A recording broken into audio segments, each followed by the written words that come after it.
Hello అండి, doctor మోవా Srinivas మాట్లాడుతున్నాను.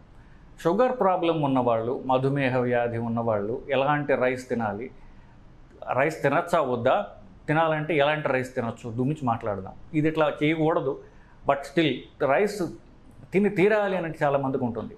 వాళ్ళ గురించి ఈ వీడియో చేయడం జరుగుతుంది. నిజం చెప్పాలంటే షుగర్ ప్రాబ్లం ఉన్నవాళ్ళు రైస్ పూర్తిగా మానేస్తే అన్నిటికంటే మంచిది. కానీ ఇది అంత తేలికైన విషయం కాదని నాకు తెలుసు. నేను ఎవరికైనా రైస్ ఆపేయమని చెప్తే ముందు వాళ్ళకి సరే అంటారు, కానీ మనం వాళ్ళని ఒక నెల రోజుల తర్వాత రమ్మన్నప్పుడు కనిపిస్తే నేను రైస్ ఆపడం నా వల్ల కావట్లేదండి, కొంచెమైనా ఒక ముద్దైనా తినాలి, ఒక పెరుగన్నమైనా తినాలి, ఇట్లాంటి రకరకాల అలవాట్లు ఉంటాయి వాటికి. రైస్ తినడం అనేది ప్రధానంగా ఒక అలవాటు మాత్రమే. మనకి సౌత్ ఇండియాలో అన్నప్రాసన సంవత్సరానికి చేస్తారు. సంవత్సరం పిల్లవాడికి అలవాటు చేసిన తిండి 40 ఏళ్లకు 50 ఏళ్ళకు ఆపమంటే అది కష్టతరమైన విషయమే. కానీ కొంతమందికి రైస్ డిపెండెన్స్ తక్కువ ఉంటుంది, కొంతమందికి రైస్ డిపెండెన్స్ ఎక్కువ ఉంటుంది. సో వాళ్ళు రైస్ ఆపడం అనేది చాలా చాలా కష్టం. వాళ్ళకి మనం ఏం చేస్తామంటే మెల్లగా రైస్ తగ్గించే ప్రయత్నం చేయండి. సో ముందు ఒక పూట మానండి. ఒక పూట మానడం కూడా కష్టమైతే రోజు విడిచి రోజు ఒక పూట మానండి, లేదా 2 రోజులకు ఒకసారి మానండి. అలా మెల్లగా రైస్ తగ్గించుకుంటూ రండి. ఎందువల్లంటే డైటరీ అడ్వైజ్ ఏదైతే ఉందో జీవితాంతం చేయాల్సినటువంటిది కాబట్టి మీరు మెల్లగా అయినా సరే షూర్గా చేసినట్లయితే ఇది మీకు ప్రొలాంగ్డ్గా ఎక్కువ కాలం నిలుస్తుంది. శరీరానికి మెల్లగా అలవాటు చేయటం అనేది మంచిది. ఇకపోతే ఈ రైస్ అనేది మనకి ఎక్వైర్డ్ హ్యాబిట్. ఇది మనకు ముందు ఉన్నది కాదు. ఒక 300-400 ఏళ్ల నుంచి మనం ఈ రైస్ని మనకి అలవాటు చేయడం జరిగింది. మన కల్చర్ ప్రకారం ఇట్ ఈస్ కల్చరల్ హ్యాబిట్ మాత్రమే. ఇదేమి అంటే వాట్ హ్యాబిట్స్ అంటే అలవాట్లు ఏవైతే మనం ఎక్వైర్ చేసుకుంటామో దాన్ని వదిలించుకోవడం కూడా మన చేతుల్లోనే ఉంది. ఎందుకంటే ఇవన్నీ కూడా మనకు అలవాటు చేయబడ్డాయి, మన ఫ్యామిలీలో మన కల్చర్లో అలవాటు చేయబడ్డాయి. కాబట్టి వదిలించుకోవడం కూడా మన చేతుల్లోనే ఉంది బేసికలీ. ఇకపోతే రైస్ తినాలి తప్పదు అనుకునే వాళ్ళకి నేను చెప్పదలుచుకున్నాను. బేసికలీ రైస్లో మామూలుగా వైట్ రైస్, బ్రౌన్ రైస్ అంటారు ఒకటి, అదొక వెరైటీ. అంతకంటే ముందు వెరైటీ ఏమిటి, అసలు ఆ గింజ ఏ రకము, మసూరి, బాస్మతి, ఇట్లా రకరకాల పేర్లలో వడ్లు వస్తాయి. ఆ వడ్లని వచ్చిన తర్వాత దాన్ని పాలిష్ చేసి దాన్ని బట్టి white rice, brown rice, red rice, లేకపోతే ముందు రెడ్, బ్రౌన్, వైట్. మీరు నార్త్ ఈస్ట్ పోయినట్లయితే నేను బ్లాక్ రైస్, గ్రీన్ రైస్ అని కూడా చూశాను. సో ఇట్లాంటి రకరకాల రైస్లు ఉన్నాయి ఇండియాలో. బయట అయితే ఇంకా వెరైటీస్ చాలా చాలా ఉన్నాయి.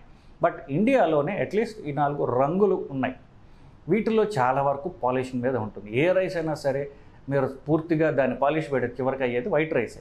న్యూట్రిషనల్ పరంగా ఎంత తక్కువ పాలిష్ చేస్తే రైస్లో అంత ఫైబర్ ఎక్కువ ఉంటుంది.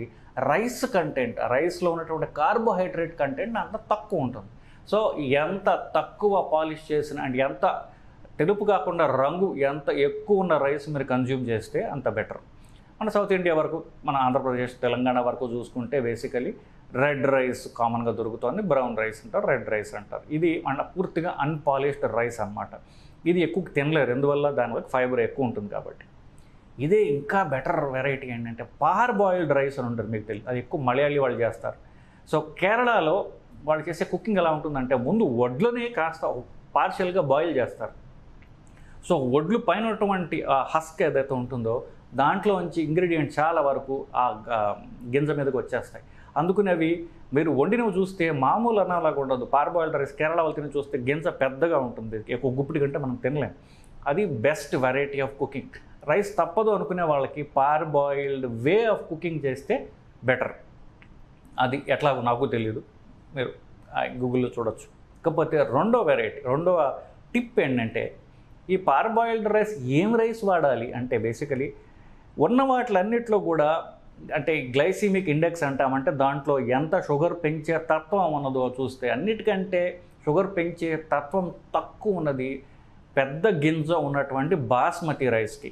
అదే బిర్యానీ రైస్ అని రకరకాల పేర్లు తమ్ముతాయి. గింజ పెద్దగా ఉంటుంది, అది తెల్లగా ఉంటుంది. కానీ సో పెద్దగా ఉన్నటువంటి బాస్మతి రైస్ తక్కువ పాలిష్డ్ వెరైటీ ఉంటాయి, అన్నిటికంటే లోయెస్ట్ గ్లైసిమిక్ ఇండెక్స్ ఉన్నది. ఇది ఫైనల్ క్లూ. ఇకపోతే గంజి గురించి మాట్లాడదాం.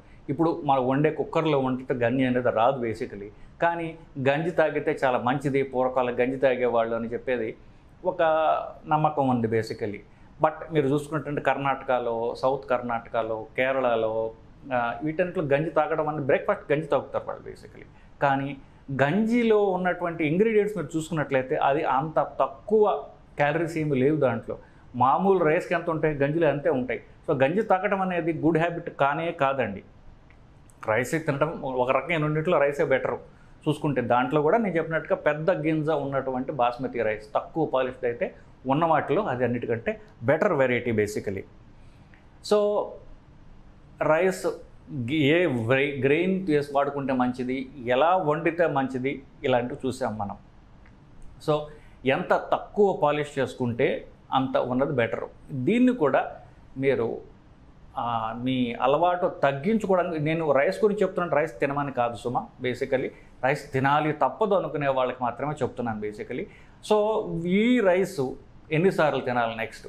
సో ఇది రైస్ వెరైటీస్ గురించి మాట్లాడాం. బ్రేక్ఫాస్ట్ తినడం అనేది చాలామందికి చాలా కామన్ హ్యాబిట్. బ్రేక్ఫాస్ట్లో ఏం తింటారు, ఇడ్లీ దోశ ఇలాంటి ఉప్మా ఏంటంటుంటారు. ఇడ్లీ దోశలో కూడా రైస్ వేస్తారు. ఇడ్లీ దోశలో మన అంటే కోర్స్ వాళ్ళ ఇంట్లో హ్యాబిట్స్ బట్టి, తమిళనాడులో అయితే 4:1 రైస్ 4 పార్ట్స్ వేస్తే ఆ మినప్పప్పు అది 1 పార్ట్ వేస్తారు. ఇక్కడ ఆంధ్రప్రదేశ్లో 3:2 కామన్గా వాడుతుంటారు. ఎందుకంటే రైస్ ఎంత ఎక్కువ ఉంటే అంత తెల్లగా వస్తుంది, అంత సాఫ్ట్గా ఉంటుంది అనేది ఒక ఇది. సో సాఫ్ట్ తెల్లగా నిగనిగలాడే ఇడ్లీలు తినడం అనేది అది ఒక ఫ్యాషనబుల్ థింగ్. కానీ దాంట్లో రైస్ ఎక్కువ ఉంటుంది.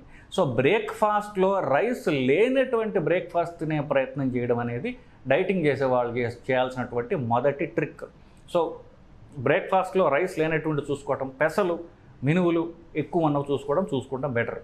అంటే గారెలు, పెసరట్లు ఇట్లాంటివి అయితే బెటరు. ఇడ్లీల్లో రైస్ తగ్గించి మినపప్పు, ఇడ్లీ పప్పు ఎక్కువ శాతం ఉన్నటువంటి వెరైటీగా అది కుక్ చేసుకుంటే ఇంకా బెటరు. ఇదే కాకుండా కార్న్ఫ్లేక్స్ అది షిఫ్ట్ అయితే, ఓట్స్ షిఫ్ట్ అయితే ఇంకా మంచిది. సో ఫస్ట్ బ్రేక్ఫాస్ట్ తీసేసేయండి, పూర్తిగా తీసేస్తే ఇంకా మంచిది. లేదా రైస్ లేని వెరైటీస్ తినండి. తర్వాత మెల్లగా లంచ్లో రైస్ తీసే ప్రయత్నం చేయండి. తర్వాత డిన్నర్ తీసే ప్రయత్నం చేయండి. ఇలా కాకపోతే కనీసం ఇది రోజు విడిచి రోజు చేయండి. కానీ రైస్ తినేటటువంటి ఒక అలవాటు నుంచి బయటపడటానికి ప్రయత్నం చేయండి. సో ఇదండి. సో రైస్లో వెరైటీస్ ఏం తింటే బెటరు, ఎలా కుక్ చేస్తే బెటరు, ఇవన్నీ కూడా చెప్పుకొచ్చాం. ఇంకా మీకు ఏమైనా డౌట్స్ ఉన్నట్లయితే కింద కామెంట్స్ రూపంలో తెలియజేయండి. సో దాన్ని తిరిగి మీకు ఆన్సర్ చేసే ప్రయత్నం నేను చేస్తానండి. Thank you.